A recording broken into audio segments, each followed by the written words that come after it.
ерөнхийдөө оюун эрдэнэний зөвлөхөр ажиллаж байсан шүү дээ. Тэгэхээр та бүнийг ер нь энэ засгийн газрыг хэр авч явсан гэж үзэж байна? Би бол маш сайн авч явсан гэж үзэж байгаа.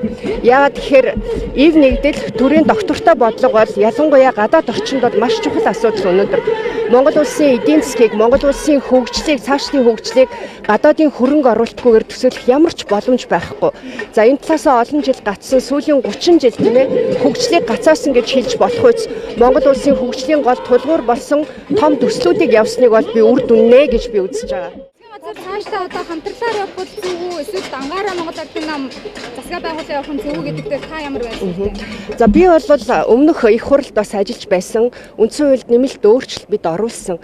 Үүний чухал мөн чанар нь бол улс төрт одоо Монголд байгаа улс төрийн намын одоо тий за улс төрийн намуудыг одоо оролцоог нь хангах тухай жигэд оролцож хамгийн чухал нь энэ одоо нэгдсэн бодлогыг хангаж Монгол улс ив нэгдэлтэй одоо хөгжлийнхаа бодлогыг хэрэгжүүлэх боломжтой гэдэг энэ одоо агуулгаар бид нар үндсэн хуульд өөрчлөлт оруулсан учраас миний хувьд бол анхнаасаа хамтарсан засгийг бол дэмжиж исэн ийм байр суурьтай цаашдаа ч дэмжих болно. Энэ удаагийн одоо байгуулагдсан их хурл бол ганц нам дангаараа засаглах бол боломж байхгүй. Та бүхэн ажиглаж байгаа сүүлийн үед одоо улсын их хурл дээр одоо хэлцэгдэж байгаа хуулиудын босго тийм ээ 68-аас дээш гишүүн одоо дэмжээгүй тохиолдолд хууль улсын их хурлын одоо босхийг давах ямар ч боломжгүй нөхцөл байдал үүсэж байгаа шүү дээ.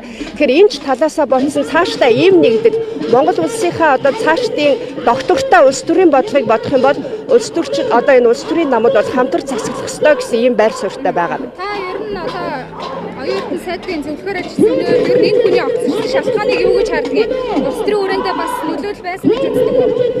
За энд бол маш олон шалтгаан байгаа. Энийг бол надаар хэлүүлэхгүй хэвлэл мэдээллийг үзэж байсан, дотор нь ажиллаж байсан бол бүх хүмүүс хэлж байгаа. Энийг одоо дүгнэж харна гэвэл маш цаг шаардлагатай болно гэж бодож байна.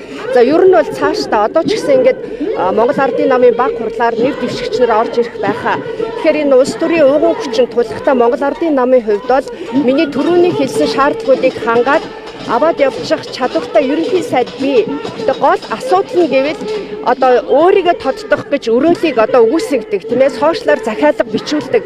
Энэ муухай байдал бол одоо тодорхой хэмжээнд зэгцлэгдэхгүй болвол ер нь Монгол Ардын нам байтугай Монгол улс өнөөдөр олигтой хөнгөө харагдаж эхэлж штэ. Тэгэхээр энэ тал дээр хэвлэлийнхэн ч гэсэн ер нь энэ хүмүүс ч гэсэн одоо ухамсартай ёс зүйтэй хандах шаардлагатай гэж бодож байна.